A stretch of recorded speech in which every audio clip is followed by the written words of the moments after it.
Hare Krishna, welcome to Mum's Miracle. तो आपके छोटे से बेबी का नोज़ बहुत ज़्यादा स्टफ़ी हो जाता है। कई बार ये मौसम चेंज की वजह से होता है, कई बार ये कोल्ड की वजह से होता है और कई बार ये जनरली जो ड्राइनेस होती है उसकी वजह से होता है। जब बच्चे की जो नोज़ है वो स्टफ़ी होती है तो बच्चे को बहुत ज़्यादा इरिटेशन होती है। बच्चा सही से ब्रीथ नहीं ले पाता, सांस नहीं ले पाता वो सही से, और इसकी वजह से बच्चा बहुत क्रैंकी हो जाता है। एज ए पेरेंट हमारी रिस्पॉन्सिबिलिटी है उसको क्लीन करना। तो मैं अपना एक्सपीरियंस आपके साथ शेयर करूंगी कि क्या मेरे लिए वर्क करता था और अभी भी वो चीज़ें मेरे लिए वर्क करती हैं।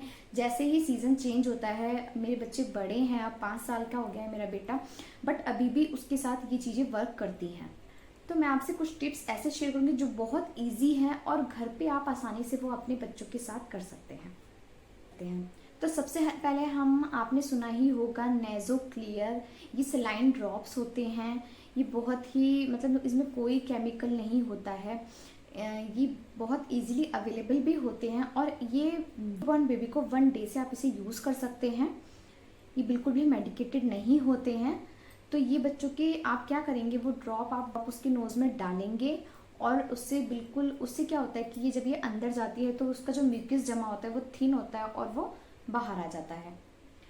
तो ये नेज़ो क्लियर आपके पास हमेशा अवेलेबल होना चाहिए, खासकर विंटर में, जिससे कि जैसे ही बच्चे का नोज़ ब्लॉक हो आप तुरंत ये डाल दीजिए। सेकंड है, आप बच्चे को स्टीम दे सकते हैं। एक स्टीमर आता है, उसके सामने आप बच्चे को ले जाइए। उससे भी वो जब स्टीम होती है तो वो भाप के थ्रू जो है म्यूकस जमा होता है वो एकदम थिन होता है और पिघल कर वो बाहर आ जाता है। तो स्टीम भी मैंने आपको स्टीम के ऊपर भी वीडियो डाली हुई है। स्टीम भी आप 2-3 तरह से दे सकते हैं। अगर आपके पास स्टीमर है तो आप उससे दे सकते हैं, नहीं तो आप अपने वॉशरूम में जाइए, गीज़र ऑन कीजिए और वॉशरूम को बंद कर लीजिए और जो उसका वो गरम गरम एनवायरनमेंट होगा, बच्चे को दूर ही रखिए पानी से। टैप ऑन कर दीजिए और पानी से बच्चे को दूर रखिए और जो उसकी स्टीम आएगी वो आप बच्चे को दीजिए, उससे भी काफ़ी फ़र्क पड़ता है। आपने सुना होगा कि बच्चे को गुनगुने पानी से नहलाना इस समय पे बहुत ही अच्छा रहता है। जब आप गुनगुने पानी से बच्चे को नहलाते हैं और गुनगुने पानी से आप सर पे पानी डालते हैं तो वो क्या होता है, पूरा म्यूकस जितना भी बच्चे में जमा होता है वो बिल्कुल क्लीन हो जाता है। तो ये भी एक बेस्ट तरीका है। फोर्थ है अजवाइन की पोटली। अजवाइन की पोटली ये मेरा सेल्फ टेस्टेड है, ये मैं बहुत करती हूँ, ये मैं अब भी करती हूँ। तो आप क्या करना है, आपको अजवाइन आप तवे पे हल्का सा भून लेना। आपको अगर आप उसमें एक लहसुन डाल सके तो वो भी बहुत बेस्ट है। तो 1-2 लहसुन की कली डाल के आप उसे भून लीजिए और एक मतलब कॉटन का कपड़ा ले लीजिए और उसमें आप उसे बांध के जहाँ बच्चा सो रहा है बच्चे के पिलो के पास रख दीजिए। नाइट में बच्चे के पिलो के पास रख दीजिए। जो उसकी स्मेल जैसे जैसे बच्चे के नोज़ में जाएगी वैसे वैसे बच्चे का जो म्यूकस है वो थिन होके और बच्चे की जो नोज़ ब्लॉकेज है वो खुलेगी। फिफ्थ है आपका अनियन। अनियन भी इसी तरह से काम करता है जैसे अजवाइन की पोटली। आप अनियन आधा काट के आप बच्चे के जहाँ बच्चा सो रहा है उसके पिलो के पास रख दीजिए। उसकी भी स्मेल जो बच्चे की जाती है नोज़ में तो वो म्यूकस वो भी मतलब बच्चे की नोज़ ब्लॉकेज को ठीक करती है।